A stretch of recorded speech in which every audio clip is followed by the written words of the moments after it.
So Tony Bogues, who many of you know, is a writer, scholar, curator, and the director of the Center for the Study of Slavery and Justice here at Brown University. He's a professor of Africana Studies, the Royce Professor of Teaching Excellence, the Asa Messer Professor of Humanities and Critical Theory. He's also an affiliated faculty member of a number of departments here. I'll mention Political Science, Modern Culture and Media, History of Art and Architecture, and Center for Latin America and Caribbean Studies, and I would say an honorary member of Middle East Studies as well. Bogues' major research and writing interests are intellectual, literary, and cultural history, radical political thought, political theory, critical theory, Caribbean and African politics, as well as Haitian, Caribbean, and African art. He's the author of Caliban's Freedom, The Early Political Thought of C.R. James, 1997, Black Heretics and Black Prophets, Radical Political Intellectuals in 2003, and Empire of Liberty, Power, Freedom, and Desire, 2010. He is the editor of From Revolution in the Tropics to Imagined Landscapes, The Art of Edward Duval-Carré, 2014, as well as 2 volumes on Caribbean intellectual and literary history called After Man, Towards the Human, critical essays on Sylvia Wynter, and George Lamming Reader, The Aesthetics of Decolonization. Additionally, he has created shows in the United States and South Africa and has published numerous essays and articles on the history of criticism, critical theory, political thought, political philosophy, intellectual and cultural history, as well as Haitian art. Tony.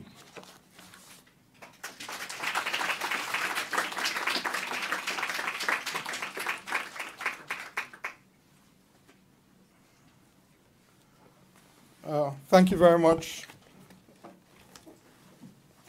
I want to begin with, obviously, with thanks for the invitation to speak here, and also with a couple of caveats.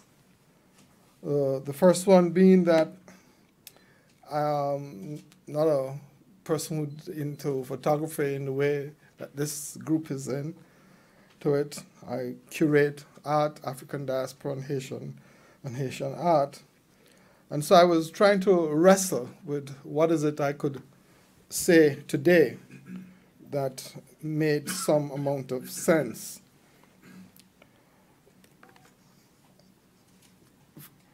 Trying to think around this business of archive, I thought it would be important to think through and talk through and with an archive which some of us call the Black radical tradition. And to actually use one particular person, I will reference Fanon and so on, but I will reference one particular person on an unpublished manuscript, Sylvia Wynter. And I will talk a little bit about some of the things Wynter says in a manuscript which has been titled Black Metamorphosis, 900 and odd pages, never been published. Because I think that one of the things of trying to work through an archive, and an archive that is still not recognized in the academy fully, still seen as on the margins, is that those of us who are working through this theory, have to also, quite frankly, begin to think about what is it that a whole host of people have written but have not published, as one way of trying to think about the archive. So that Wynter has a garage full of stuff, a lot of it unpublished. Somebody who wrote not because she was trying to get tenure in the academy, but wrote because, as she said, she was compelled to write. And to look at that stuff and try and understand what was happening at that moment, and to understand what are the issues that she was raising, what are the questions, etc., that she was raising. And so my preoccupation with archive runs in many directions. But one direction it runs into is that to try and think about an intellectual tradition that is still on the margins requires us to constitute an archive, not a canon, but requires us to constitute an archive. And also makes us have to think about the question of theory, but theory always in relationship to questions of history. So I'm going to be using some of Sylvia's work, Black Metamorphosis, but I'm also going to be obviously talking about Fanon. And then I'm going to be talking a bit about some of my work on the questions of the radical imagination, what the novelist George Lamin calls sovereignty of the imagination, and trying to think about that in relationship to questions of political thought, and trying to see how we may be able to reframe political thought and the history of political thought in general. Some of what I may be saying may seem to people to actually be similar to some of the ways in which Anna Arendt thought about the politics and political thought, in which she, in her words, she made the point that the philosophical tradition, she says, of political thought in the West begins with Plato has been explicitly in opposition to the polis. And she talks about the artificiality itself of the polis. Yet, one of the things that I think is important is that while Arendt talks about the polis and the artificiality of the polis, she simultaneously erases the social. And therefore, one of the things that I am going to try and do in thinking around this question of blackness and the black body and the questions of politics is to bring it back to the business of the social. In contradistinction, therefore, to Anna Arendt, my thinking around questions of the social and the politics, and therefore around questions of freedom, really understand this business of freedom as a form of human praxis, which draws from a certain genealogy, a genealogy which thinks about black lives, a genealogy which thinks about the experience of blackness, but one which embraces the social, understands the social as one possible site of freedom, and then segues and layers itself into the forms of the political. What I'm going to do is going to be divided in two parts. In the first part, I want to talk about blackness in the dominant way, the way it is seen in dominant hegemonic forms. And then I'm going to talk about how blackness itself then becomes spectacularly transformed into something else. So let's begin with part one, thinking about blackness and the dominant gaze of blackness. And I want to begin with Fanon, Black Skin, White Mass. To my mind, this is still an extraordinary text, not only one for the 1950s or 1960s.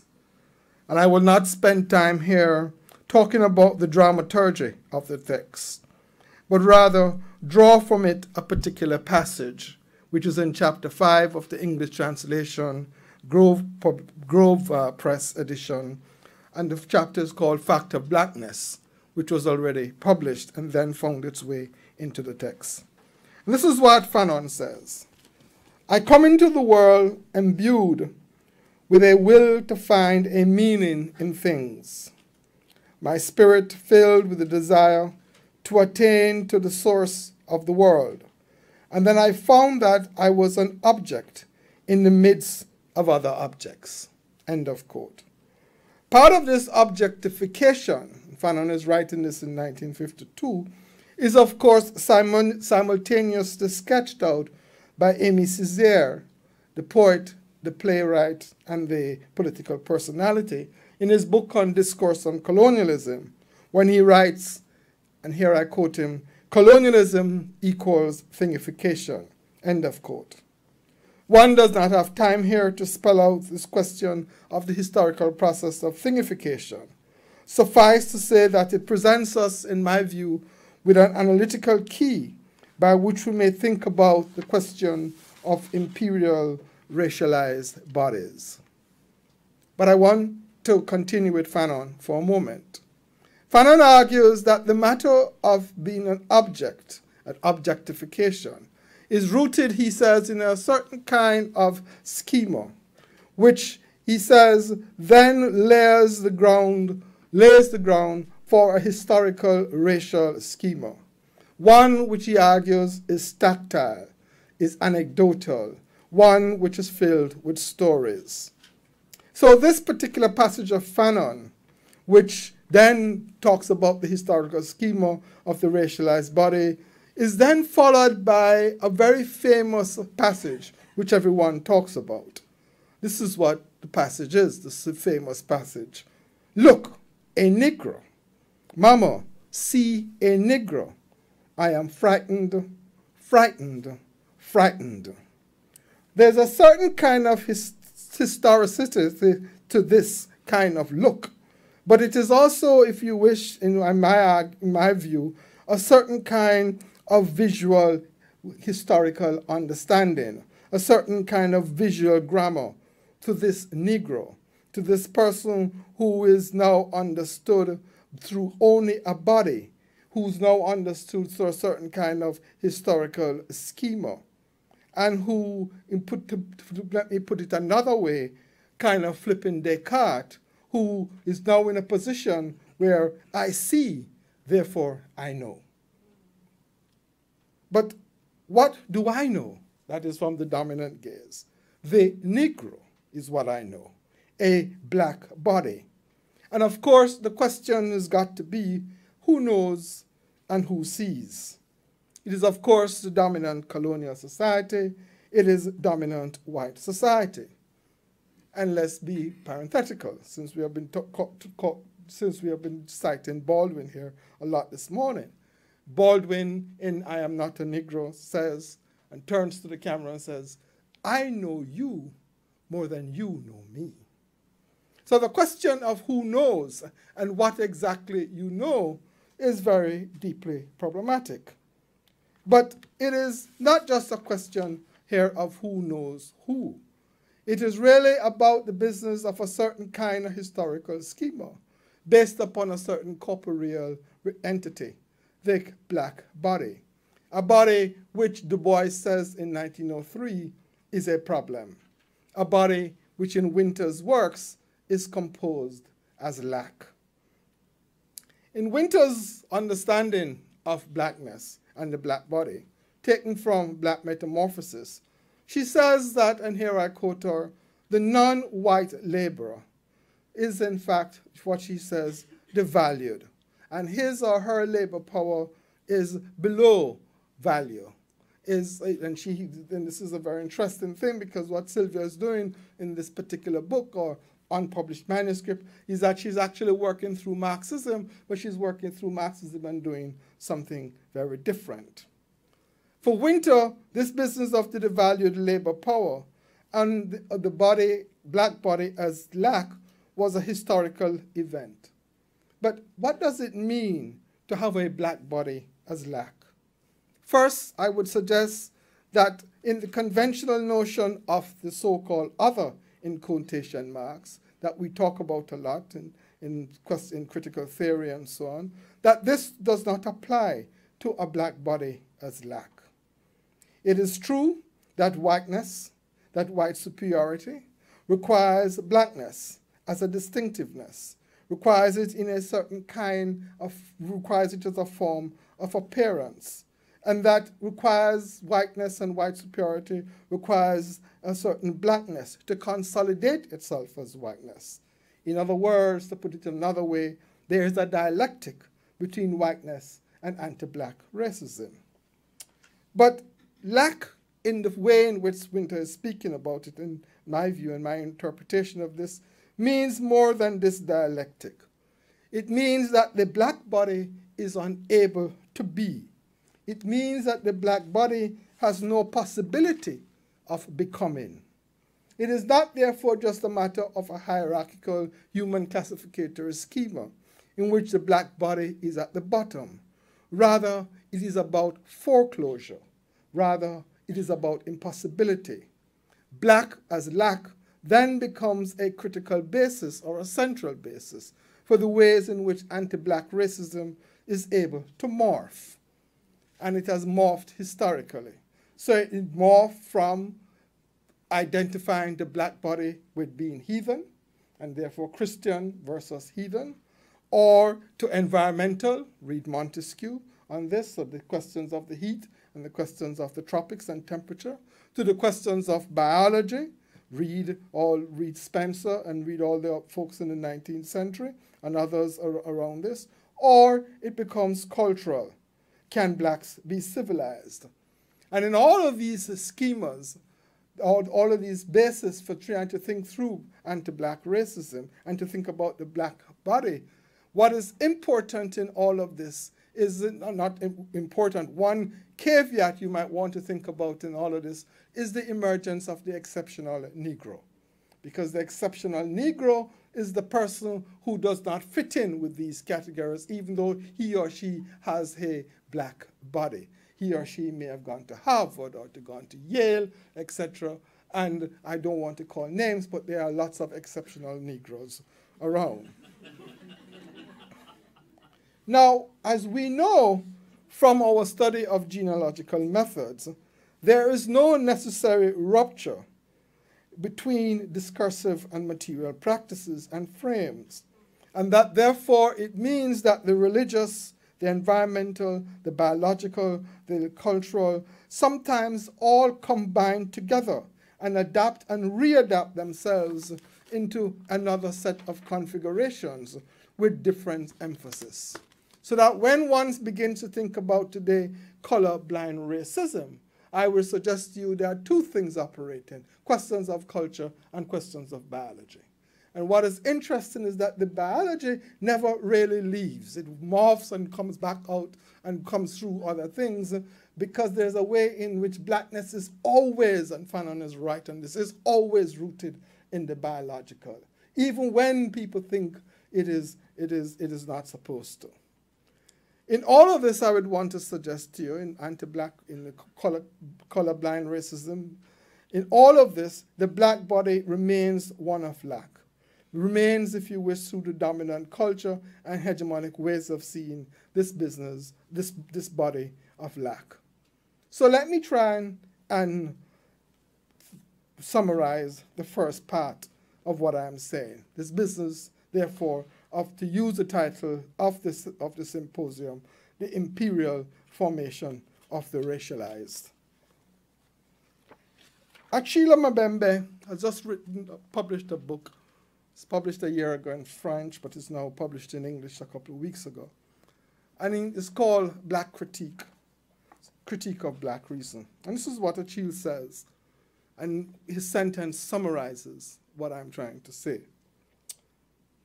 The term black, Achille says, was the product of social and technological machines tightly linked to the emergence and globalization of capitalism.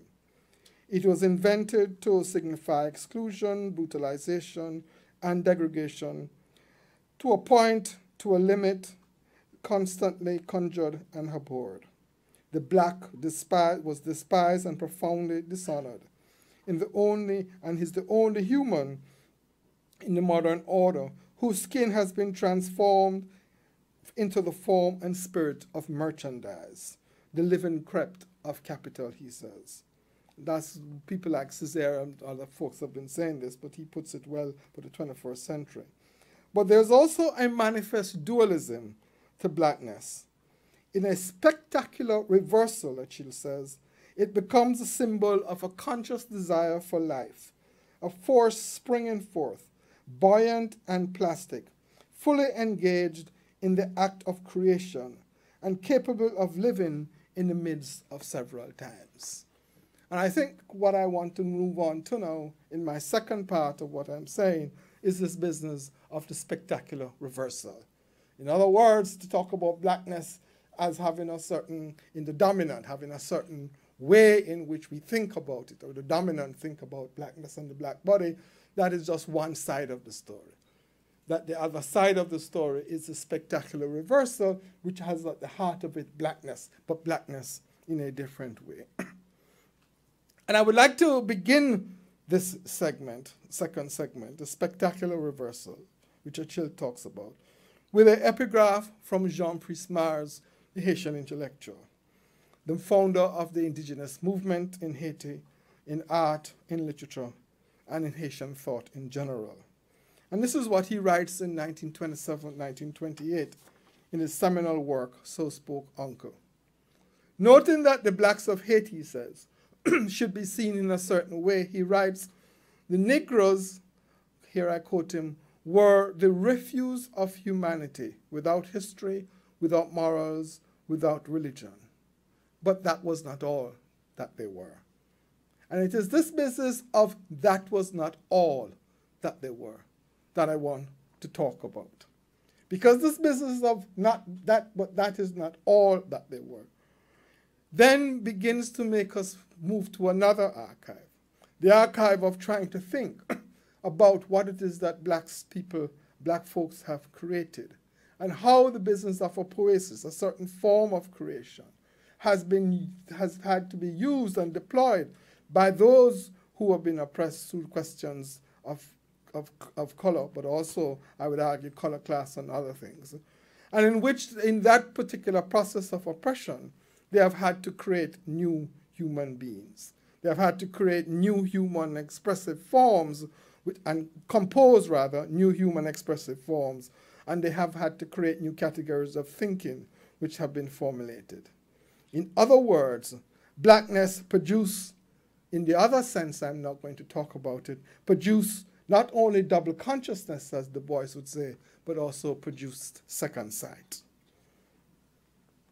To live blackness, then, was not only as about a certain kind of racial domination and oppression, but was also to invent forms which both reordered what blackness meant, and most importantly, to think about the meaning of what blackness means to this question of being human. I would submit that for that process to happen and to occur, that what had to take place was the work of the radical imagination. Now, people like Robin Kelley, Freedom Dreams, has written extensively about the radical imagination within the black radical tradition, with focusing on questions of black surrealism, and looking at persons like Aimé Césaire, and the work of Susan Césaire, who's very important, I would argue, on her magazines on Tropique, and of course questions of negritude. I myself would have a set of arguments with Robin, who is my friend, about the ways in which the question of surrealism works, and whether or not you can talk about surrealism and the black radical imagination in the same breath. But be that as it may, I want to suggest that there has been work by scholars trying to think through this particular question. Obviously, somebody like Fred Moten, and his remarkable book, In the Break, The Aesthetics of the Black Radical Tradition, writes about a certain kind of freedom drive by thinking about Duke Ellington, Miles Davis, Billie Holiday, and this remarkable person, Adrian Piper, the conceptual artist. Both these texts, in my view, are doing a job of what I like to call being radically black. And being radically black means working through what the late Cedric Robinson would call the black radical tradition. Sylvia Wynter, herself in the Black Metamorphosis, spends time thinking about what I like to call the radical desire for freedom, and argues that the radical desire for freedom within the black tradition is, she says, about blues and jazz. And she has a remarkable set of chapters in the Black Metamorphosis, in which he thinks about blues and jazz as forms of freedom that actually come out of, she would argue, the human experiences of blackness. So permit me for a moment, though, to move a bit from the musical forms, which I have written about, and also the cultural forms, which I have written about. So permit me to move from these forms to turn my attention to, in quotation marks, political action. I am, of course, on very slippery slope here because of this, after the seminal work of Stuart Hall and of Hortense Spillers, to think of the culture and politics in binary terms is deeply problematic. But for the purpose of this moment, I want to pluck out the political. And in another essay I'm doing, I have plucked out the political and then I've layered it back in with the so-called business of culture. So, plucking out the political, what does one come up with? And just for the moment, for the analytical purposes of what we're doing, I want to begin with thinking about the political by thinking again through Fanon and Sylvia, and arguing that the question of the political is about something I would like to call, and not just me, but Fanon and others have called, being in the world. And being in the world might sound immediately like I'm talking through Heidegger. But I'm rather talking through Fanon. Because Fanon, for Fanon, being in the world is a relational business. He makes the point in Black Skin, White Mask, I am part of being, capital B, and hyphen, in fact, in the text, to the degree that I go beyond it. Therefore, I would want to suggest that an anthology of the political means, in my view, an attention to being, but being in relationship to, and therefore always in relationship and always constructed around this business of the social. And that we construct, I would want to argue, ways of life, and that these ways of life are indeed about questions of the social. The political, therefore, in my view, from this particular perspective, becomes one way of a certain kind of practice, of constantly recasting forms of what I like to call common association. And in recasting those forms of common association, does it, yes, and here I will agree with Hannah Arendt, does it through speech. But, and this is I think the important but the colonial and racial power pose a different set of questions, and that these set of questions could not only be answered by the issue of speech. And what it raises is, in my view, the larger question of the relationship of the political to business of freedom. But freedom now as a praxis rather than freedom as a normative value. Do not wish to rehearse a history of freedom within the Western intellectual tradition, nor do we have the time to detail even briefly here how freedom has been reorganized, reformulated, and rearticulated in the Black radical intellectual tradition. Rather, I want to spend my time, that's left, just mentioning three instances. The first thing, or two instances, and one conceptual idea. The first one, conceptual idea, is to think about the relationship of emancipation, liberation, and freedom, and the political. The second is to talk briefly about the dual Haitian revolution. And the third is to talk about not the civil rights movement, but actually the Southern freedom movement. And I wish, I'm not a person that believes in God, but I wish to God that we as academics would call the so-called civil rights movement by the name that these people gave it, which is the Southern freedom movement. Because what that does, because there's a way that naming is extraordinarily important. And what that does is that it then puts on the table that the question was not just about civil rights, but that there were some fundamental issues being raised by these ordinary people in the southern parts of the United States.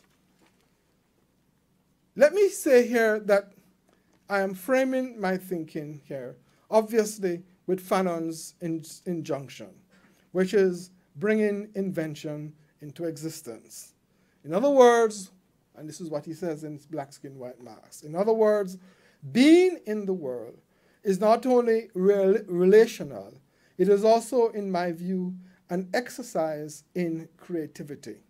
And that exercise in creativity, in my view, is the work of the radical imagination itself.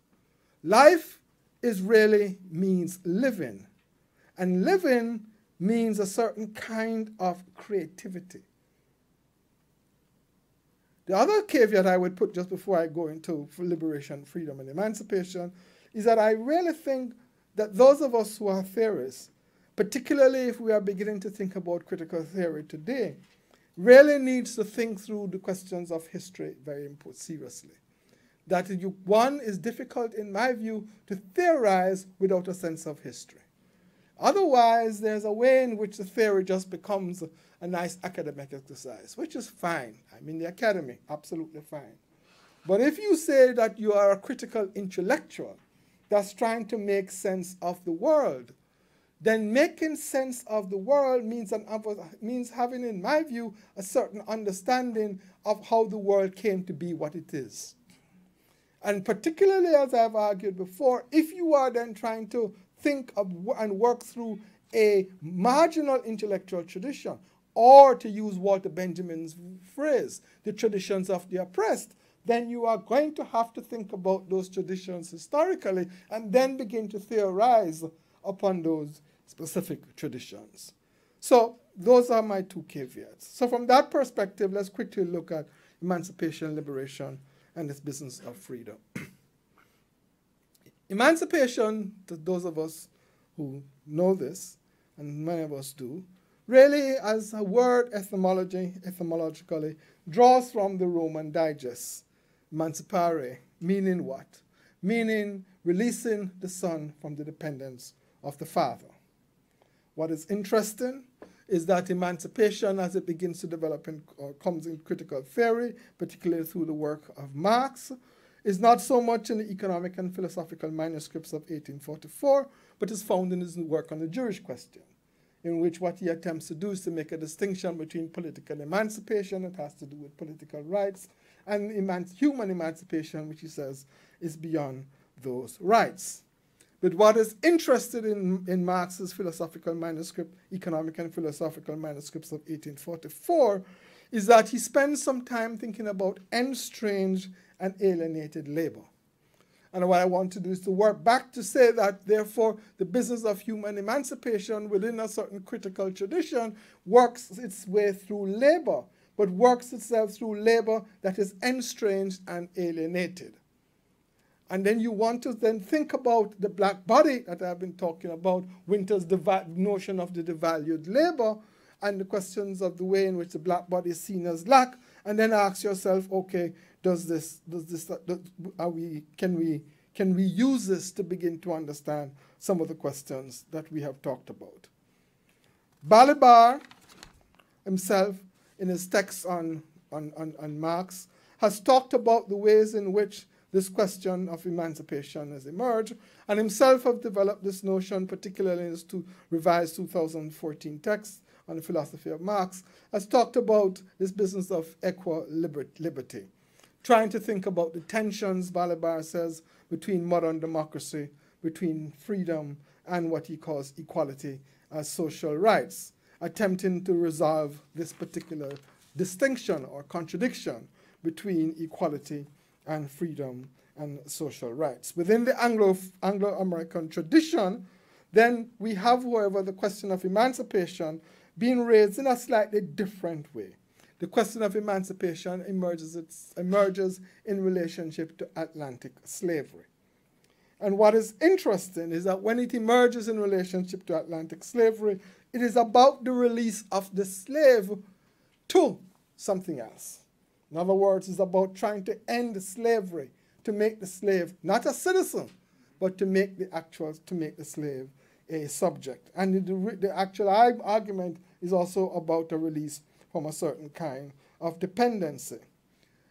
emancipation in the Anglo-American tradition, political philosophical tradition, tends also to be seen as pitted against liberty. And the person who talks a lot about this is John Stuart Mills and his whole set of discussion that has actually to do with the colonies, and particularly the colony I come from, which is Jamaica, and the 1865 revolt, and a debate between him and Thomas Carlyle. And that's a particular thing that we, this is one of the things where I think history is important, because there's a way in which, for example, that debate after 1865 had on one side Mill and Darwin. On the other side of it, you had Dickens and Thomas Carlyle. And the argument was whether or not the governor was right to massacre the 600 blacks who attempted to revolt after emancipation. And Mills was saying, yes, no, you should not massacre them because they were subjects. And Carlyle and my friend Dickens was essentially arguing, no, than Carlyle's famous phrase, they were watermelon-eating Negroes. So what is also interesting is that within the Mills, and I just say this parenthetically, is that Mills also talks about questions of liberty and also talks about the principle of harm, making the point that you can't, therefore, you have liberty, but your liberty should not harm people. So when I hear all the debate today about free speech, I kind of wonder, as a kind of liberal thing, I kind of wonder to myself, have people read Mills? The eminent liberal who talks about the business of harm and how harm can be produced. Okay.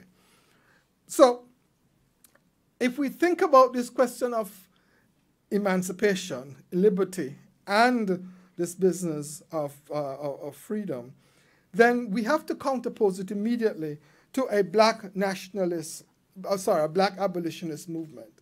And what is interesting is that have us looked at the papers, all the papers that have been produced by the black abolitionists, and they are published by University of North Carolina Press. I do not find in them one reference to emancipation. I find references to freedom.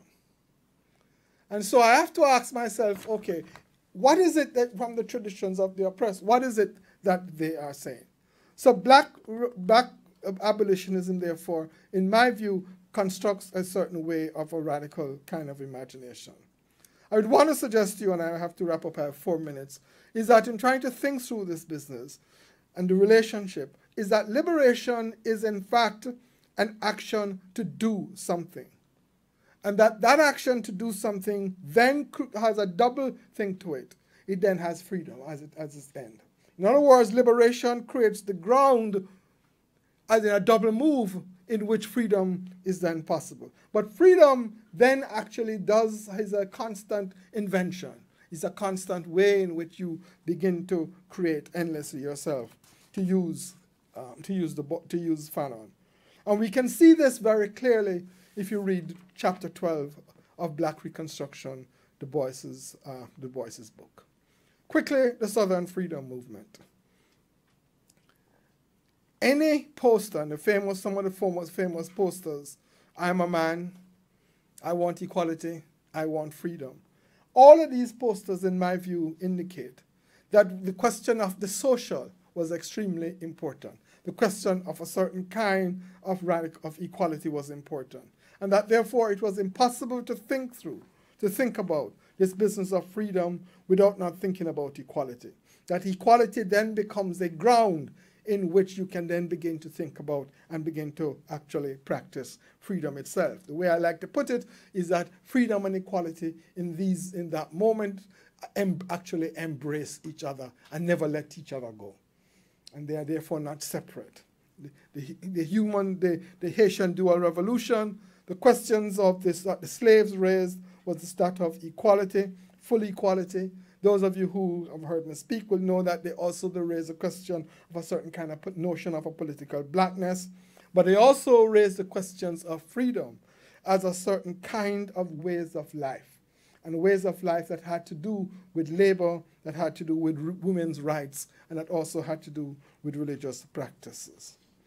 And therefore, even though the revolution and the moments of revolutions tend to be one that kind of unleashes the radical imagination and allows us to think beyond horizons. And sometimes it's not sustainable. We might want to think about what that dual revolution unleashed as one way to think about the traditions of the oppressed and the spectacular reversal of blackness. What can we draw from these? And to draw, what we can draw is what I would want to leave with. That is the last chapter of Winter's book written, or manuscript, written in 1977. And the actual name of this chapter is The Making of a New Person. And this is how she actually ends, this is how she ends it. She essentially argues that to think about blackness and to think about what we are, she wants to says, the point she makes, means that we have to, and here she's talking about black popular culture, is that the achievement of blackness and of black popular culture is a certain kind of humanization of the frontier that will, she says, and continue be to the work of all those who constitute the so-called other, the non-men who have helped build this civilization without ever having shared its benefits. This humanization of the frontier, she says, is inevitably and invariably, she says, a collective and universal aim. It is something that we might want to think about. Thanks very much.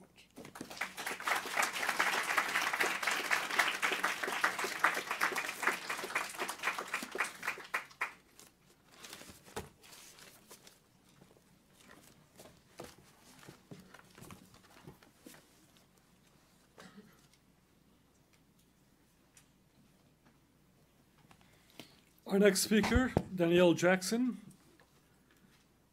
Her talk is titled New Documents. Danielle Jackson is passionate about ideas, culture, and community. She is the co-founder of the Bronx Documentary Center, BDC, an internationally recognized gallery and educational space that uses photojournalism and documentary film to create conversations on social change. Formerly, she ran the cultural department at Magnum Photos New York, where she coordinated a range of exhibitions, lectures, and screenings for museums, universities, and photo festivals in more than a dozen countries. Her projects have been covered in the New York Times, Wall Street Journal, NPR, The Washington Post, CBS News, and elsewhere. She teaches for Stanford, New York, and the International Center of Photography. She's a graduate of New York University and holds a BFA in Film and Television and MA in Africana Studies. Currently, Jackson is working on a book of essays on gentrification, aspiration, and economic opportunity. Thank you for coming.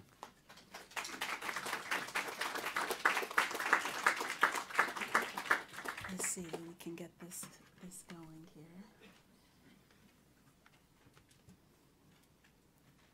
Hopefully it'll show me my notes and presenter view. Let's see. I think it's this one. Yes,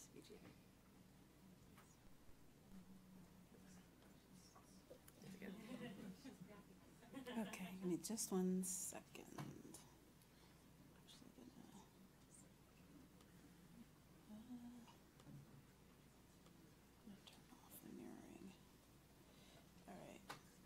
I might have lost my notes here, so I'm going to riff extemporaneously. I'm not speaking to you as a scholar. My graduate work was a really long time ago, so I'm speaking to you as someone that's been working with documentary photography and photojournalism for 10 plus years or so, and it's brought a lot to my life, and it's informed a lot of my worldview, and including how we can begin to think about different kinds of subjects and bring their struggles together. So New Documents was an exhibition that ran this summer at the Bronx Documentary Center. I started it 5 years ago, and I'll go in a little bit into that with Michael Camber, who was a conflict photographer for the New York Times and covered the wars in Iraq and Afghanistan and many wars throughout Africa. And I am no longer, I left the organization a few years ago to focus on writing and other projects, but I came back this summer to work on this. The show had been planned by the team at the Bronx Documentary Center for months, and what they had initially desired to do was put together something that looks at non-professional media practice and what happens when non-professionals, people who are not trained as journalists, are controlling the conversation. So that includes what they were thinking included terrorists, it included surveillance cameras, it included dash cam video, it included many of the police brutality videos that we've seen. And the show was supposed to open on July 14th. On July 5th, the video of Alton Sterling was circulated around the world. On the 6th, Philando Castile. On the 8th were the shootings in Dallas. And at that point, I reached out and I said, how are you thinking about this show that's supposed to open in a week? Maybe we need to reconsider. And I don't know what you have planned, but it's very important that we do something that does not traumatize the community, and we have to find some kind of silver lining. So what we did, we embarked on a project to scrap the initial show, and I came on board and joined an amazing team of researchers who had been really just doing a phenomenal job, and I won't name them because they're women and people of color, and I believe they should be named. So Bianca Farrow, Cynthia Rivera, Maridelis Morales, Alina Van Ryzen. Since I don't have my name, so I don't have everyone, but we had an amazing team. Chrissy Heckart. And we changed the theme of the show and put together something that, instead of looking at a range of non-professional media practices, would ask the question, what are the examples throughout history of everyday people, of bystanders who have used the media available of them and circulated it as a means to fight back?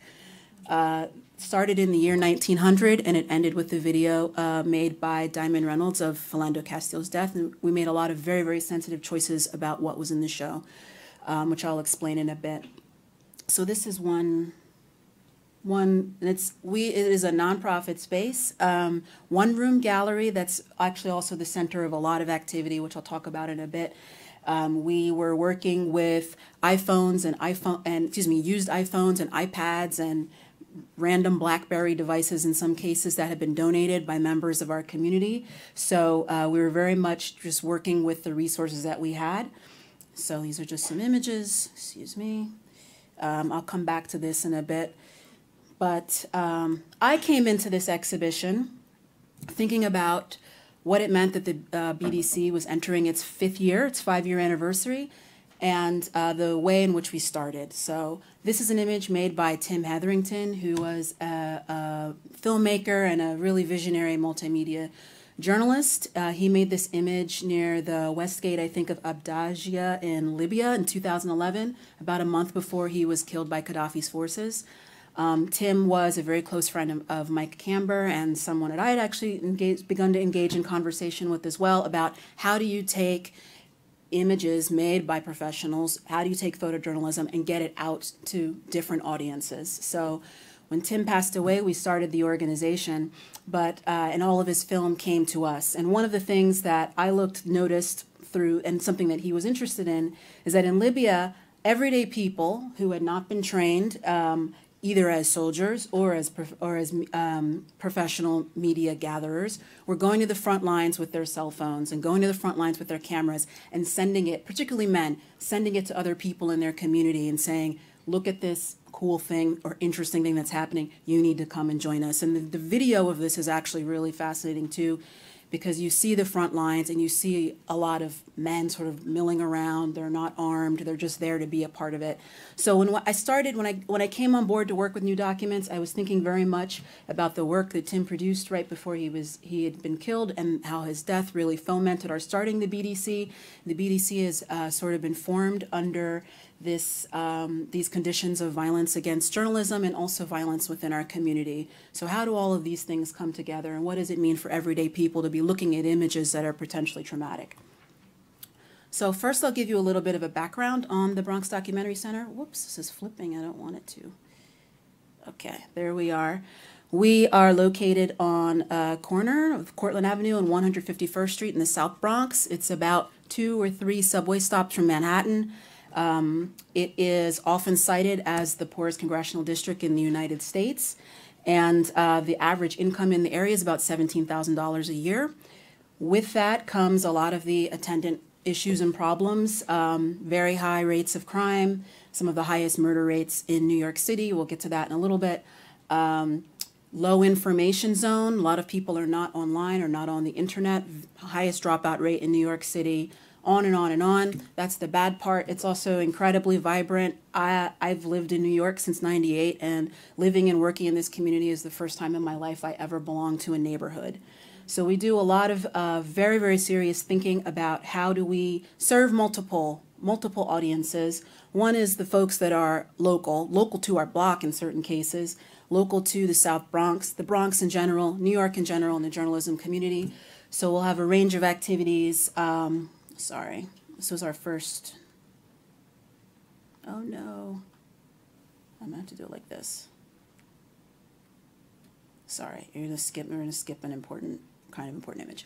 So we have exhibitions, film screenings. This is a film screening of Central Park 5, and 3 of the 5 men in the film and the producer were there. We organized it for 80 high school students, but we also will have events speaking to this problem of serving different audiences.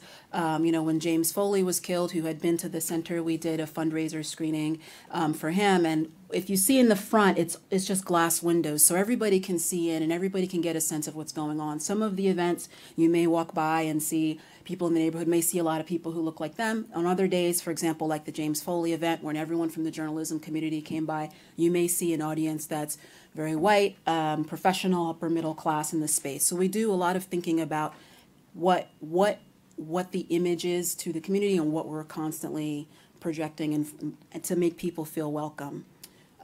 This is some of our team here on Valentine's Day. We also do these holiday portraits. So we think a lot about how to get people into the gallery space who have maybe never been in a gallery, don't know if it's for them, don't know necessarily if they're interested in some of the topics. So this was an exhibition we had on child brides in 5 countries by Stephanie Sinclair, and we do things like the holiday portraits about 5 times a year. Everyone gets a free print, and that brings people in, and they understand that this place has multiple functions. So some of the issues that came to mind as I came on that I was interested in thinking about this show, which we'll get to the images. So part of it was thinking about the issues of poverty and the demographic shift. So the neighborhood of Melrose, where the BDC is situated, is at least I think when we started, maybe the 2nd fastest growing neighborhood in New York City, and it's not because of gentrification.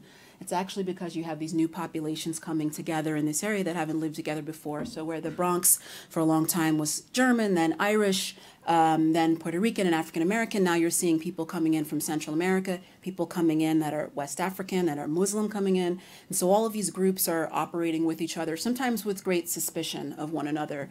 We've done programming and exhibitions to try to engender empathy for people's neighbors. So a lot of the groups are very, very polarized, except when you get to the students. But for the adults, there can be a lot of polarization. We thought about the local relationship to violence and also the history of insufficient policing in the area, and I'll go into that in detail, but also mobile usage. So I pulled some stats from Nielsen, which looks at these things, and this neighborhood has really some of the worst numbers for people online. A lot of people do not have internet at home, do not own computers, and get their information primarily through their phones. So these were things that were sort of context in the background that we were thinking about. Here's a timeline for when I've pulled together some very local issues, and local I mean like the block or 2 around the gallery, as well as some national issues and international issues, and we'll go into the time frame during which we were working and how all of this had to inform our thinking about the show. So in terms of, as I mentioned, the relationships to the police, in March we had an opening where volunteers, white and Puerto Rican, were searched illegally, and one of the volunteers started filming it, and he was arrested. This video was then published online at Gothamist. In 2013, a 14-year-old boy who was shooting into the middle of the street at 2 in the morning was killed by police right outside of the gallery. In 2013, a police officer with the NYPD in the 40th precinct named Pedro Serrano secretly recorded his commander, Sergeant Delgado, issuing him arrest quotas, like letting him know, you know how many people you need to be arresting. So these are things that are happening right in our community, right on our block. Skipping ahead to the months leading up to new documents, 2 police officers were killed outside of a housing project on 154th Street in Cortland, so that's just 3 blocks up the street from the gallery. If you remember seeing the images of the cops turning their backs on de Blasio, it's in response to this event.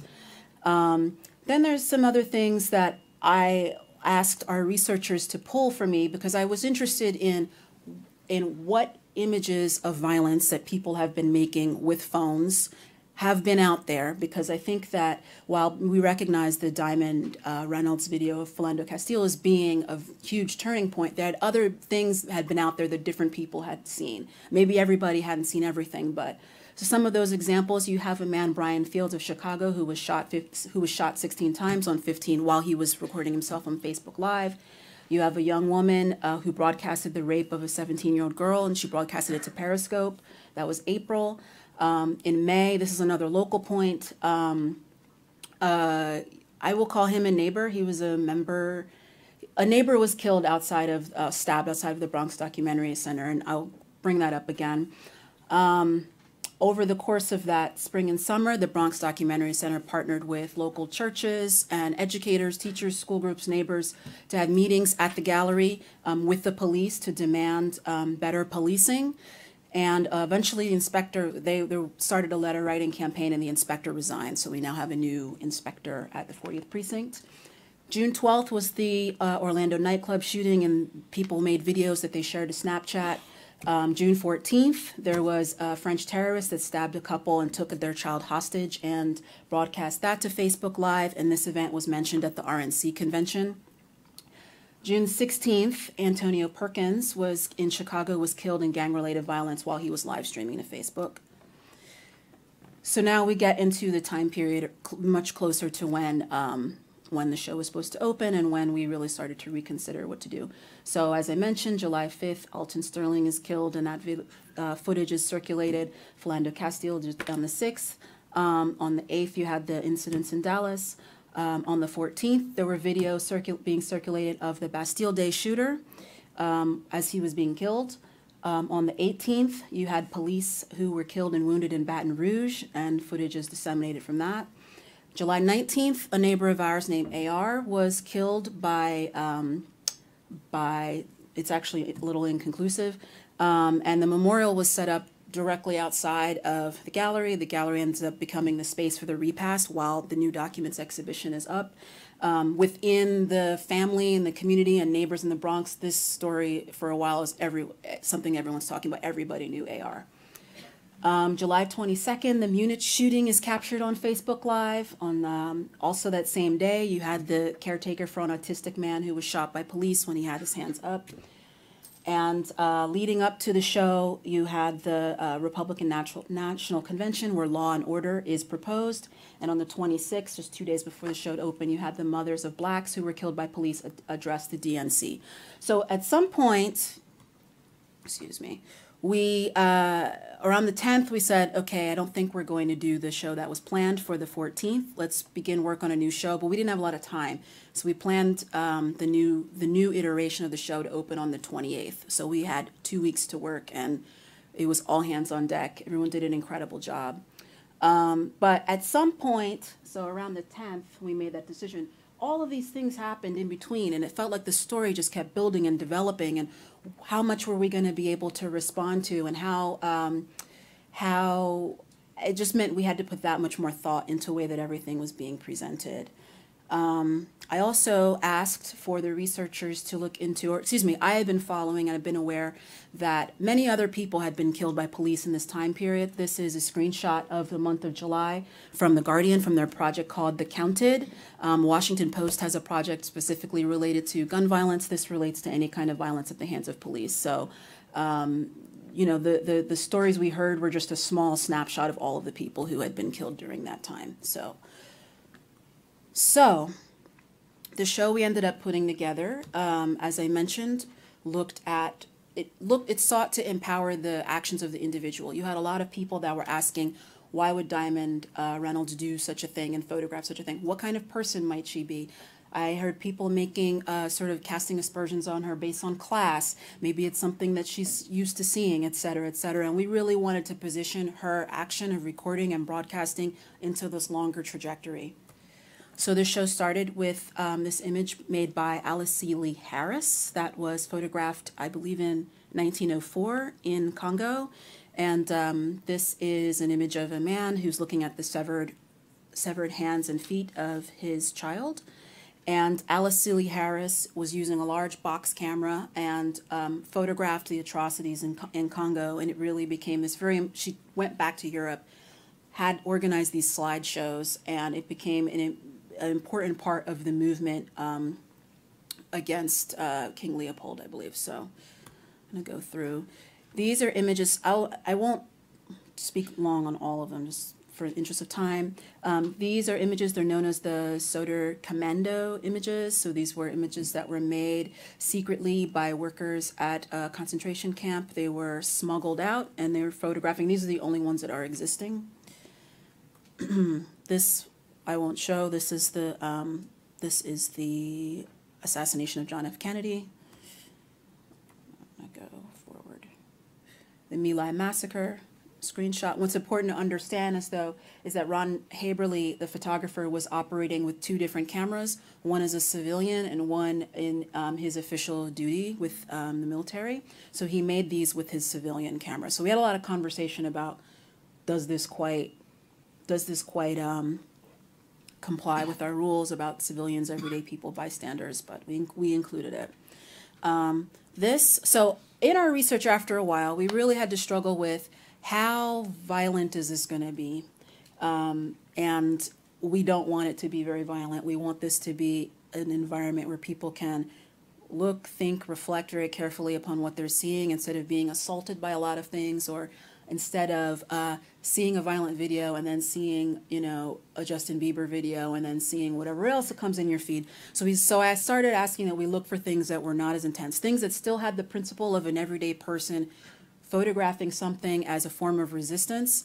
There are a lot of things we had to cut out that are usually a part of these conversations around citizen journalism. So the plane crashing on the Hudson, which is normally a part of these conversations, that was eliminated because those images were not circulated with a social justice intention, even though it was made by a bystander to an extraordinary event. So we found, let's see, hopefully this will work here. We found some stuff that we tried to incorporate that was a little less intense. I don't know if this will go. Maybe not. Well, this is video one of the first videos made by Greenpeace, what became Greenpeace. They were able to film toxic waste being dumped into the ocean. It's okay. Now I can't move forward. I think it's frozen. I can go without my notes, but I don't even go without the pictures. Hold on. Sorry, we'll go out and go back in.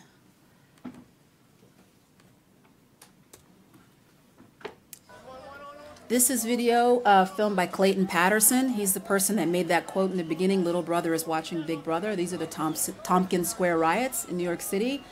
He filmed this using, at the time, was revolutionary video technology. He was using a small camcorder, and he ultimately, this led to a huge scandal within the NYPD. You see officers assaulting people, covering their badge numbers, etc. He went on Oprah and made that statement with his camera. "Little brother is watching Big Brother." So this is from a film.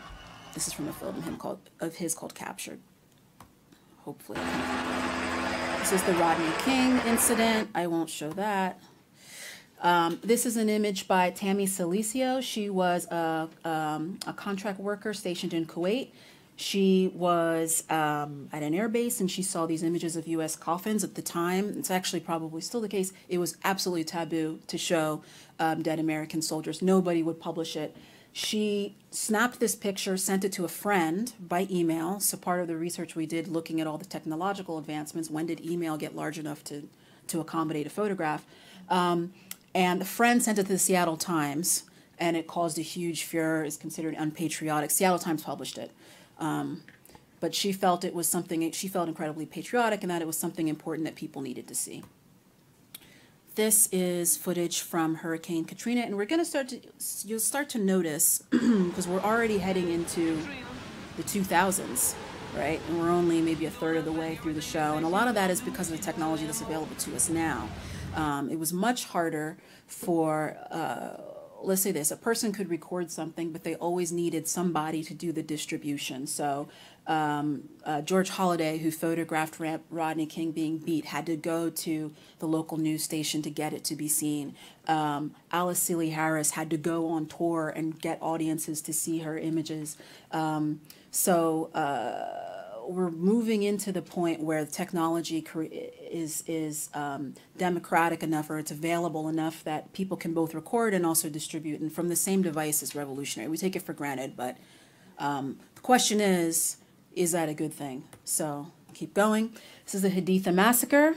This was an incident where Marines killed 24 Iraqis, and was completely lied about and covered up. It was sort of covered in a very low-key way until some of the people who were there, the family members, made their way from the province they were in to the Bureau of Time, I think in Baghdad, and with video that they had recorded. And otherwise there was no other narrative or testimony of what had happened. So it blew the whole story wide open, and so we included the tear sheet from the cover of Time. And again, like, this was not in the original show. A lot of this stuff, we looked at like 40 or 50 completely new videos in the 2 weeks that we had, and then had to pull a lot of things out for a number of reasons and figure out what was the best mix for the show. Some of you may be familiar with this image. It's kind of intense, so I won't show it. This is the woman Neda, who was just caught in crossfire in protests in Iran. This was circulated widely, and I believe the activists were really severely punished for it and went to jail. But she dies on camera. So I'll talk about this in a bit, about the strategies, but all these videos have been edited. Okay. Oh, let me move. This is Tunisia. This is a video of a protest after the shopkeeper immolated himself. This is the capture of Gaddafi. Goes all back to the image of Tim and are thinking about this. So I'll stop it. We won't go through. This is UC Davis with the protesters being pepper sprayed. Yeah. I see how this is working. Okay. This is drone footage and aired on Rachel Maddow. Excuse me a second. This might not play at all. So this is another example of something we thought of, and it's not violent, but it is an everyday person. The person who was catering this event with Mitt Romney secretly recorded this comment, and we all know this 47% comment actually ended up incredibly important to his campaign. The first fracking video, another example of something we wanted to include that was a bit less violent. Sorry, I don't think it's going to play. All those videos that you've seen, for example, if you've seen Josh Fox's film Gasland, people setting their water on fire, started with one guy who eventually sued the gas company and lost. So the other thing is that all these images don't mean that justice prevails. We included the Eric Garner video.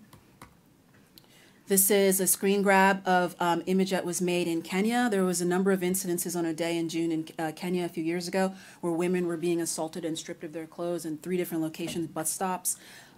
Cell phone video went around the world, caused a huge national conversation with the president responding on his Facebook page. A number of women went and did a march called, I don't remember. It was regard their ability to wear mini skirts and how that doesn't mean they should be assaulted.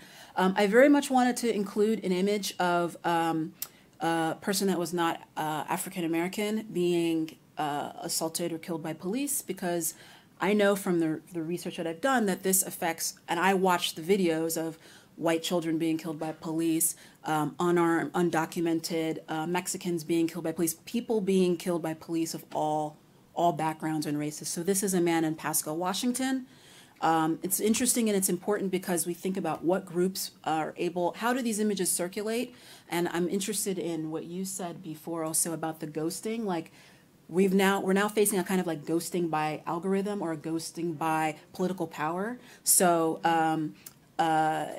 you know, if their videos exist, they're out there, they're in the New York Times, but who picks them up, who politicizes them, who circulates them, what are the stories we don't see, and does that undermine our ability to have a broad understanding of injustice? If we're all seeing the images, for example, at the standoff in Oregon where the militia are killed by the FBI before they even, you know, raise their hands, for example, would we be able to string together a different story? I don't know.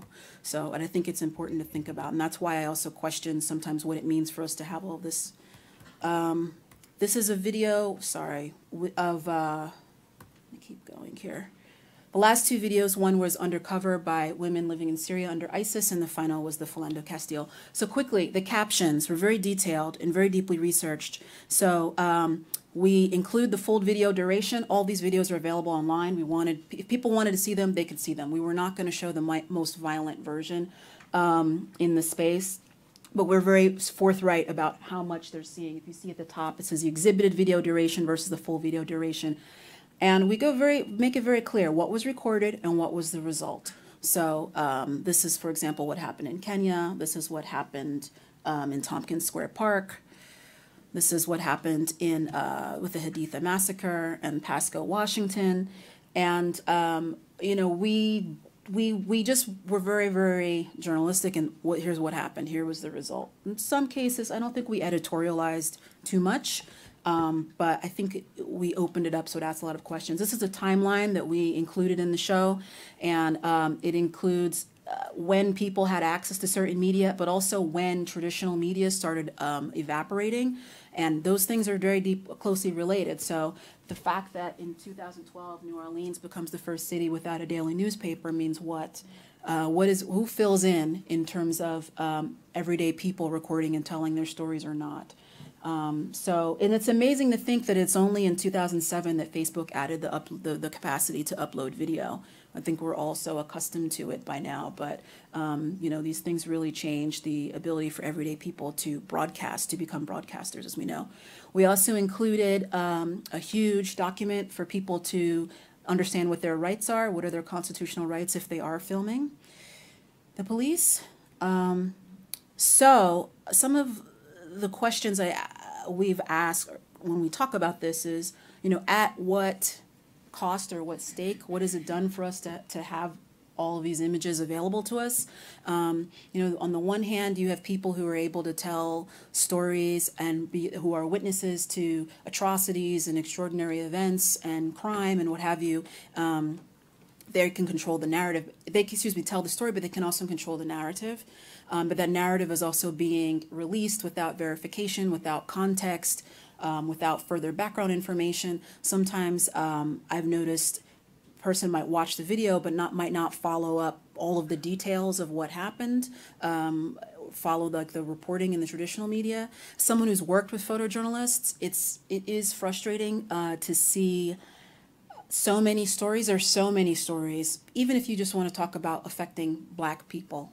And I'm particularly interested in like bridging all of these, a lot of different movements together. There's so many stories that are covered by traditional media. ProPublica does an amazing job. For example, they did this, I don't remember if Zema did this story on bail bonds, or, you know, the increased number of cervical cancer in Black women that Mississippi, because there's only one Planned Parenthood.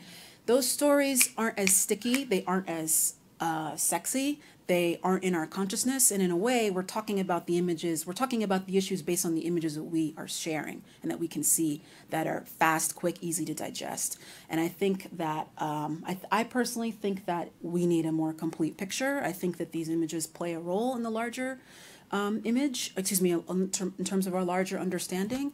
But I'm running out of time. There's like a million other things I could say, which maybe if you ask in the questions, but thank you.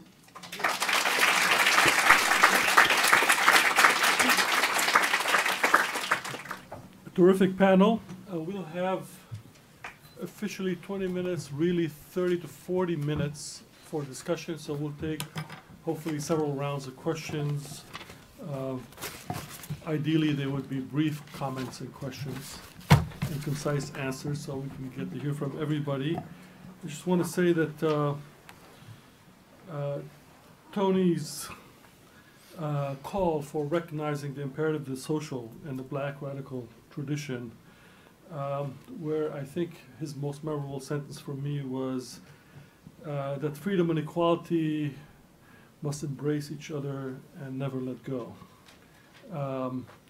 He's calling for practices of freedom and for an imagination, a black radical imagination, and lo and behold, I think the next two papers, especially Danielle's, the practices of freedom can be seen here in the social life of a curatorial space through a project or exhibit on citizen journalism that is the engine in many ways of the practices of freedom, this micropolitics that you provided. And Saadia's incredibly rich reading of vernacular photographs and rich in slum life. Wow, what a radical imaginary there. That's the fuel. So I think Tony's wishes have been answered to a certain extent, and I'm really eager to hear what the audience has to say. Floor is open. Thank you very much for a wonderful panel. My question is for Ms. Jackson. I know that pedagogy has its tactics, and so the decisions that you made in the site in the Bronx, I have nothing to say about that. I have just nothing but respect about what you're doing. But my question has to do with the videos of police killings. I think the dashboard cameras are most analogous to lynching photography. And so I'm curious about your concerns, because you alluded to that, about the circulation and mass dissemination of the images of violence against black people. We're taking more questions.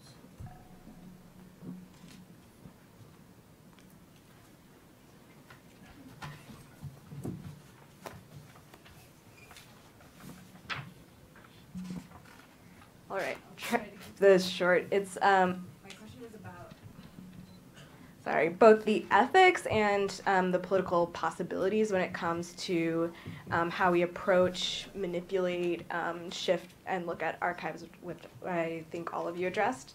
And Professor Bogues, you specifically emphasized the creation of an archive, not a new canon.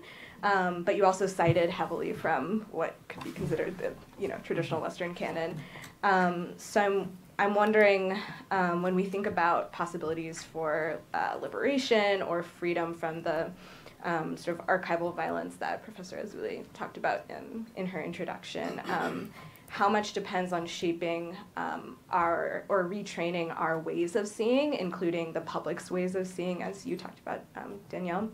And how much of that is about shifting what we're looking at, or doing this sort of creative practices of questioning and imagining what the unimaginable, as you talked about, Dr. Herman. We'll take one more.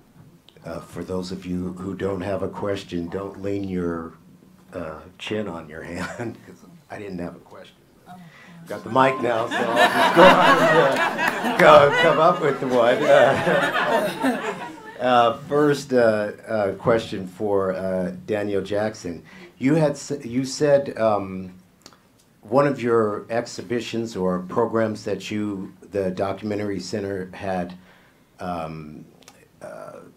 don't know, explored, or you more personally were exploring, was the empathy between different groups and the role of photography in that process.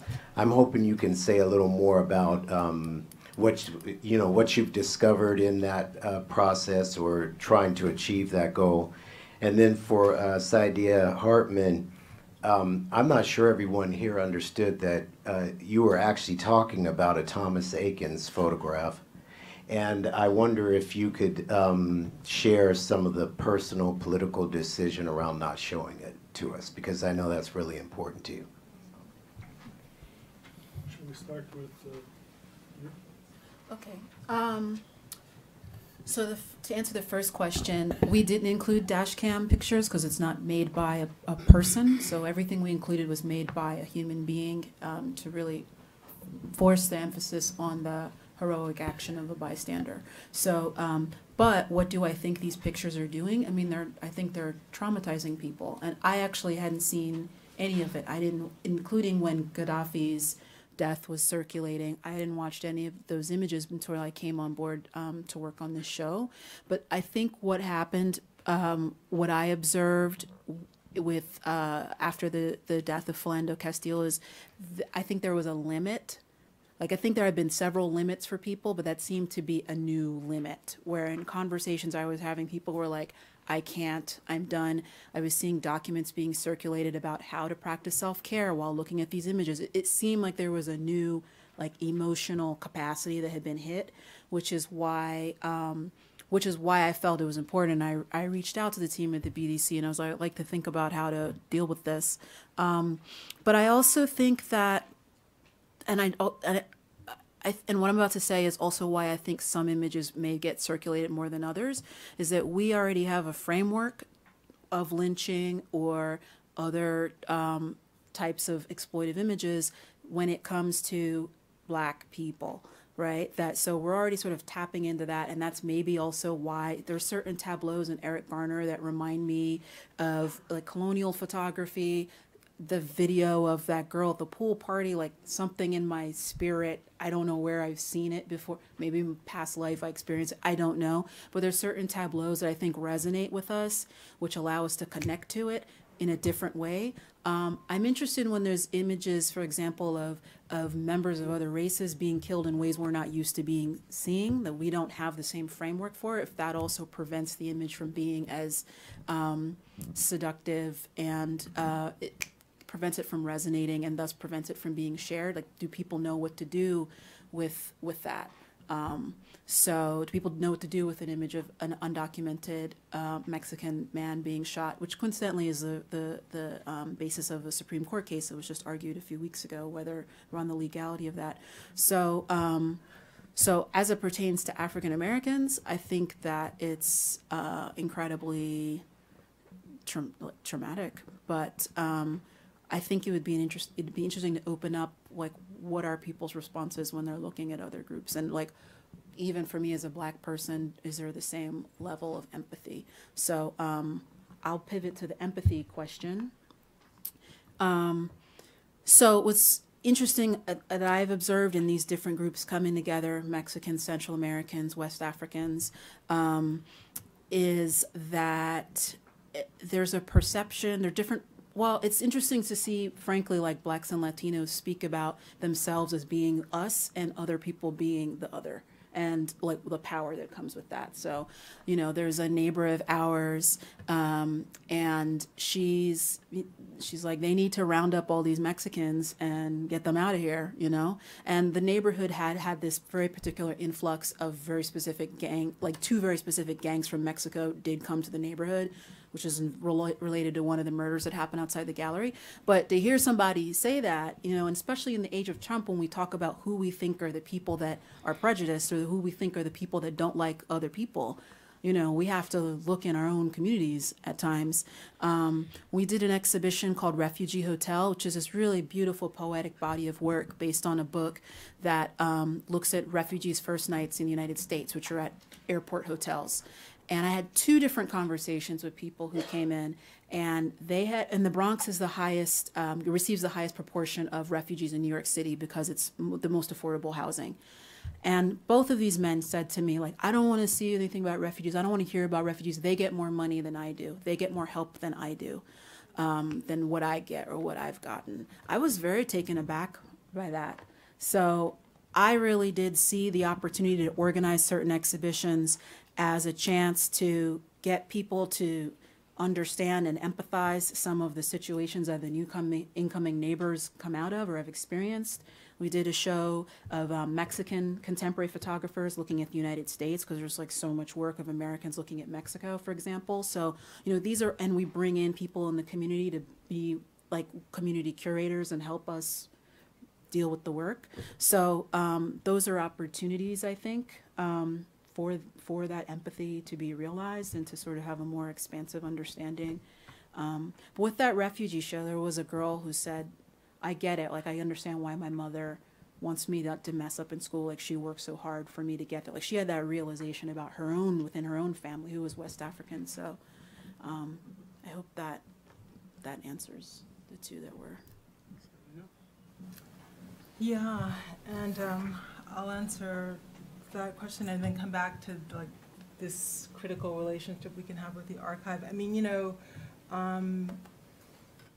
for me, I think I'm agnostic about what circulating certain images of violence can do, the effects that circulation produces. So it's not like a prescription against their circulation, but I just have a question about that. And I think that with, you know, actually in the civil contract of photographer, there's a question, what does a photograph of a rape look like, right? And so there's this, you know, canonical work by a master artist that, you know, in other circumstances we might think of as a forensic image of a statutory rape. But it's not that, because of a legal apparatus that's yet to codify a certain kind of violence as a crime, you know? So I think that for me, it didn't actually matter that it was Akins, and I wanted to kind of make that image generic as I thought about the questions of social life that it opened up, and particularly in terms of thinking about, you know, the afterlife of slavery, how critical the kind of the affective and sexual labor of Black women is in kind of refashioning subjection. So, so there was that figure is perched on a certain kind of threshold, and there will be an answer to that, which would be a kind of a new order of law that has as its, you know, goal protecting girls like that, and that has as its result the criminalization of everyday life in the Black community. So I think that that was the paradox for me, but I didn't want to reproduce it because I thought like, oh, there's a certain kind of violence here that just actually normalizes observation, or that's normalized through the category of the aesthetic, and why confirm it as such? So that's what I hoped to do, but I just couldn't figure out a way to break it enough, how to kind of refuse its conditions enough that made me feel that I could show it. And I'm still thinking about your question about, but other people, about, you know, how we kind of deal with these archives. Yeah, I think that what I was trying to do was to say that the question of the canon is also a question of power, and that to begin to map a different intellectual tradition, one has to also think about that question of power, right? And therefore have a very open-ended way to think about it. And the archive, to me, in the way I'm thinking about archive, allows you to build in all sorts of ways with different things inside it. It's not just a storage space for paper, but actually is a space I've argued is which questions of the body are extremely important. Repertoires of religion are important, and so on. And the ways in which, therefore, the archive speaks out of a certain kind of human experience of people who particularly were not supposed to have anything to say, and what it is they're trying to say. And I mean, I came to that particular position trying to understand why Haitian art in particular, how that emerges as a popular grammar, as a visual grammar, that is really speaks to us, although it is captured as folk by people, but that everywhere you go in the place, people are painting, and what it is, what does it mean for that to happen, and to go up into places where there's no electricity, and there are no roads, and to suddenly meet a group of 6, 7, 8 artists who are doing magnificent work, and say to yourself, you know, what is it? And they have never been to an art school, but what is it therefore is happening? So that's, and what archive are they themselves tapping into when you speak to them, right? That we don't know about. So that's one, you know, one way of thinking about it. The second way of citations of the Western canon is, one of the things I was trying to perform was the way in which, in fact, you cite the canon, but you walk away from it, right? And that it is, and that how do you do that? Because you're in the academy. So you, as somebody trained in political philosophy, you talk about Hannah Arendt and so on, but you have to also there immediately look at limitations. And you know, the question of the social, for those of you who know, can be seen most clearly in her letter on Little Rock, in which she disagrees with the Supreme Court's argument about desegregation and driving kids to school, integrating the schools. So, but I would argue that it has to do with the question of social. And then you see how that actually pervades our entire work. When you begin to look at her book on revolution, which is a remarkable book, the French Revolution fails, the American Revolution succeeds, but the French Revolution fails because of the social, what she calls the entrance of the social. So that this business there, but then you can't think about questions of racial oppression, of class oppression and gender oppression. You can't think about those kind of things without not thinking about the social. So that it is trying to do, the exercise I was trying to do was to talk about and then walk away and say, here are probably other thinkers that might give us a set of analytical keys. Right? So that's what I was trying to do. Sure. Just on, goodness, just on the question of like manipulating the archive, what I can say is that we put a lot of thought into the design of the exhibition and how that affects how you interact with it. So all of the videos and the works were recessed into the wall by a few inches. So you really not, and we talked about like how far is too far that it feels like you're, you know, at the circus and you're at a peep show, you know, so like what's far enough that it's not blaring at you as soon as you walk in, but not so far that it creates this other experience. And, you know, the devices that were used were very small, but it's interesting because that summer there were people that were using those images very large. Like I think Carrie Mae Weems did something with it at Yale where they were like, you know, the size of the entire of a stage. And I heard about them being used as a backdrop when Ice Cube was performing at Afropunk, for example, and we thought a lot about like the encounter with the image, or the choice to see the image or not, the size of the caption. The caption is really almost more important than the video itself because that has all of the information. We talked a lot about that. Usually our captions are in multiple languages, but there just was not enough time to produce that. So that's one way we tried to at least change the way of seeing it. But it was interesting. I have to say, like, seeing the Rodney King footage felt different, like sitting with it and working with it, than when I had seen it on TV as a kid.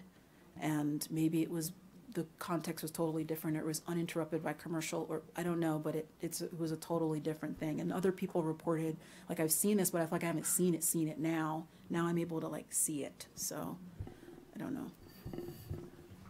Thank you. Yeah, I just want to say one thing about the archive. I think that for me, the archive is how I actually get to the repertoire. Like, I mean, there's a way to think of them as like intention, but it's how I try to get to that kind of repertoire of the ordinary, or to think about these other domains of thought, which are actually thought in deed and thought in practice. And I think that there is so much there because people have always been trying to create other ways to live, right? And you know, it's not that there was something inherently limited in those conceptions; they were just defeated. If I could say something archive, because you asked a great question. We talked this morning a lot about I'm Not Your Negro, but I would recommend people to see John O'Comfra's 3-screen Unfinished Conversation. The group that helped him put it together is a group that called themselves Archive Science. And to think about the ways in which that the footage, the film footage, becomes, as an archive, then actually begins to tell a different set of stories, particularly on 3 screens. It is, in my view, his most stunning work. But it is also gives a sense in which particularly black film, or not black, but filmmakers who are trying to think differently about documentaries and biopics are now using the so-called archive to do something else and to tell a different set of stories. I think we can take another round of questions. Thank you all for your thoughts and comments. They've been very generative. So I'd like to ask a question out of Dr. Hartman's remarks and then open it up to the rest of the panel. I'm really compelled by this notion of compelled images. And at one point during your remarks, you talked about, you called into question the body as showing itself and not giving itself and asking, can you give what has been taken? So I guess I'm thinking about compelled images, not only in the sense of the ones that you presented us in the slideshow, but images of the black body kind of already being conscripted into certain narratives or discourses about blackness that are available to us upon viewing those images kind of immediately. So I guess in that sense, I'm interested in maybe hearing you speak a little bit more about the possibilities for gestures of refusal when we are kind of taking compelled images of black bodies into account, those gestures of refusal and fugitivity, and maybe thinking a little bit about if the case could be made that images, that many images of black life are compelled, even ones that circulate today in popular culture, popular images of black people's selfies, we could even say. I wonder if there's something we could index about a moment, if a moment where selfies might be considered compelled images, if that kind of makes sense. No, really? Yeah. Oh, cool. So I asked a lot last time. Dr. Bogues, I just want to think with you through Arendt for a second, because I've been working through her, and obviously that distinction between the social and the political probably doesn't make sense. But I wonder how it's been generative to me in the sense that in terms of inauguration, her ideas about newness and beginnings. So how do you constitute or delimit the political in your conception? Since we know that we have to invoke the social, but what does the political become in your schema? And then just generally, there's so much self-reflexivity built into all of your projects and just a self-consciousness that I think I'm always striving for. So I'm wondering if you can maybe speak to those, the personal investment or the authorial traces in your work, or how you show up to your work. Because I think that I'm struggling with that now. Yeah. How about if we take one more? If there is one over there. And I'm so glad that graduate students are really taking the floor here. This is fantastic. No pressure. Okay. Well, thank you all for amazing presentations. My question comes directly out of Professor Bogues' talk, but I think could be addressed all across the panel, which is the relationship between, and earlier to even think about Michael's work about immobility, but thinking broadly about Professor Bogues, when you talk about Fanon's definition of freedom as an ability to remake oneself, right? An ability for some kind of new self-work, and thinking about the limit, or what constitutes limitation is the inability to have a becoming, right? So taking that sort of if I could say, decolonial approach or anti-colonial approach to self-making versus, or thinking with and against, a sort of neoliberal drive to refashion or remake, or the freedom to make oneself over and over again, that representation is the freedom that's offered today, and is the drive of neoliberal capitalism. I guess I just wanted to maybe pull out those tensions a little bit more, or hear about how you think about an anti-colonial approach to self-making. Okay, cool. Shall we begin with Sadia this time? Yeah. Didn't I begin the last time? No? So yeah, no, I was trying to... Just get closer to the microphone. Yeah.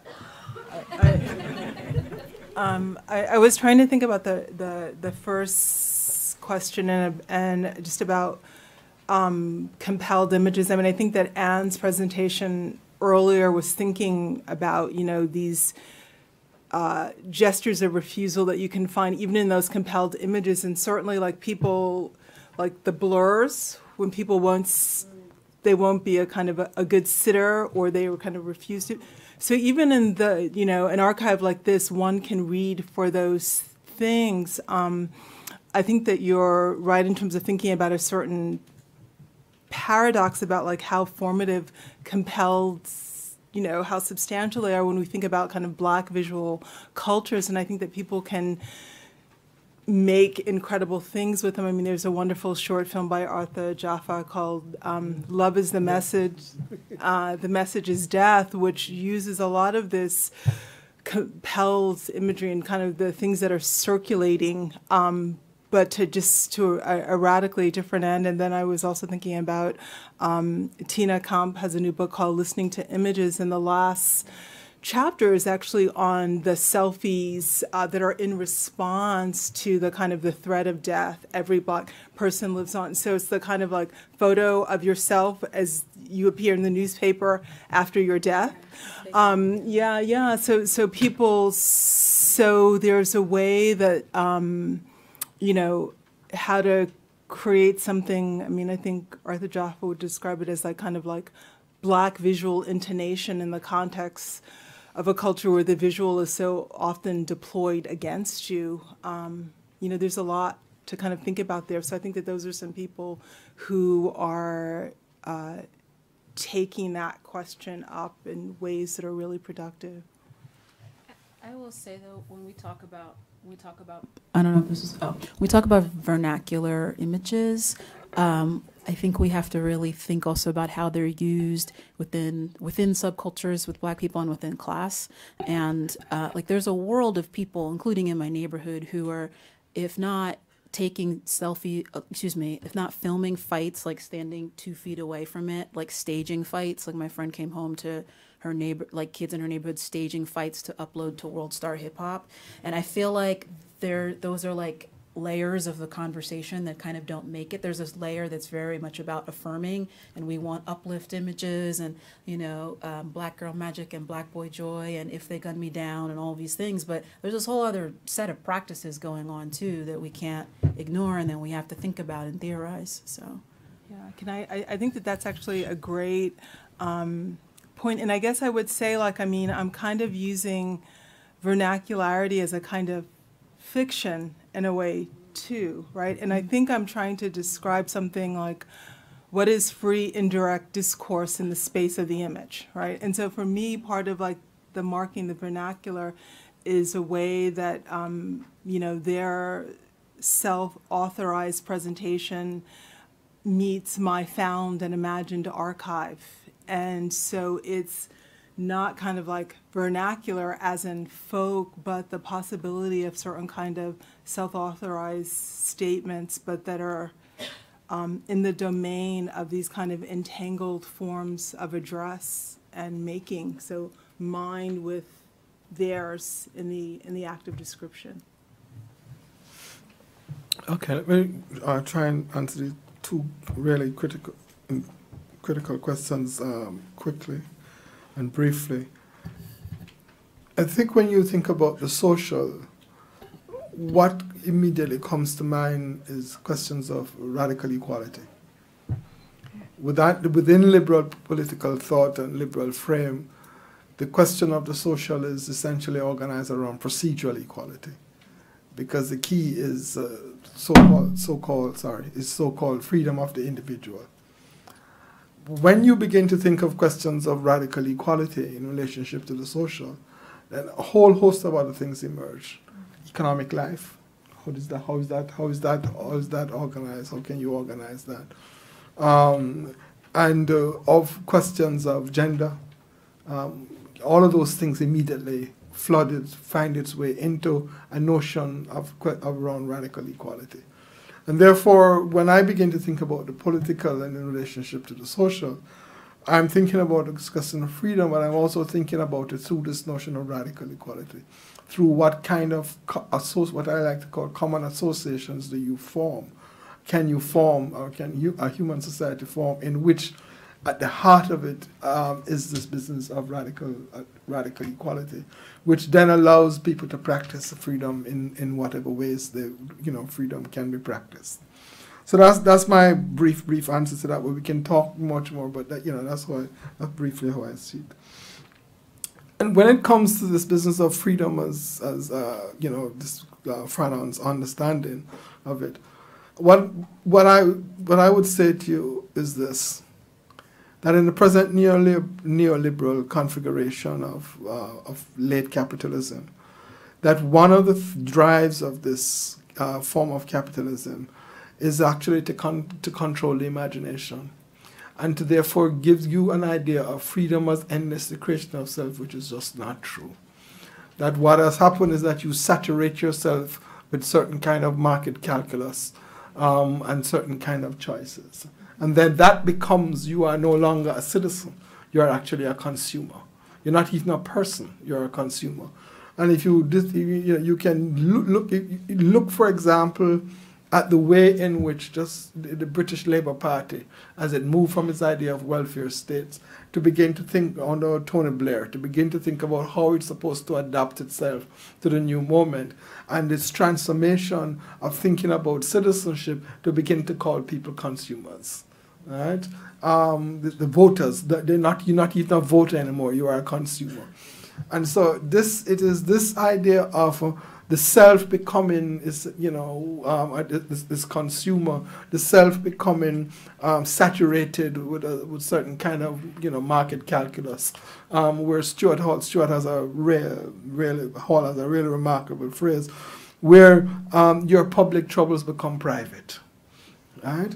And so that kind of way is, to me, is not about self-creation. It's actually about the creation of the same. Right? It is a way, therefore, in which the drive of capitalism and of late neoliberalism and so on is, in fact, the capturing of the imagination to create the same as a totality. Right? That's basically, in my view, what it is you have. I think that one has to think about this endless creation of self in a bit more, and we can talk about that. But the way I like to think about it is that at a moment of fundamental change, and there are examples we can talk about it through history, which is where I think theorization takes place through understanding of history. That at that moment, people do all sorts of things that are just absolutely amazing, in actually trying to create and recreate things. Sometimes it's not sustainable. But what is always important, in my view, is that when it's finished, then what happens is that some new ground is created, right? Or some new possibilities of what you can think might happen in the future is actually created. And so that I like to think about freedom as a constant moving target, as a set of practices, and not as a normative liberal value, which is how we conventionally think about it. Short answer. So, something of me wants to build on that to respond to the question of showing up to my work. Let me think about how to. Well, I'll say this: I'm a fourth generation self-employed person, and so freedom is something I think about a lot, and it's very important to me that I I internalized it further when I learned I'm descended from people that were freed in 1712 and lived in North Carolina free. Children were often indentured out, but so like I think a lot about the limitations of identity and moving beyond. And I think for me, this question of self-creation also shows up in affinity groups, and I'm very interested in allyship, my allyship to other groups. So I show up to my work thinking about, I mean, I'm more like, if you saw the picture, like the people who are part of the Bronx Documentary Center come from a host of backgrounds that are not necessarily my background. I'm not Latino. I'm not a newcomer to the United States. There's a number of things, but I don't know. I think somewhere in this, there's a space of self-creation where you can begin to make room and identify, or like after the election when Trump won, it was like, what's going to happen to my undocumented families I know and the Muslim West Africans? Those are my people. Like, I identify them as my people. It's not my exact people, but, and so is there a freedom like internally to make that kind of room and to make that kind of space? And I'm very interested in that as the population of African Americans is no longer like the largest minority group. Asians will be the largest group by 2048. Latinos have already eclipsed us. So like, what is our role? What is our role and what can we lend and where do I fit in and where do I receive and, how do I begin to think of myself larger and approach my work through that lens, if that makes sense. So.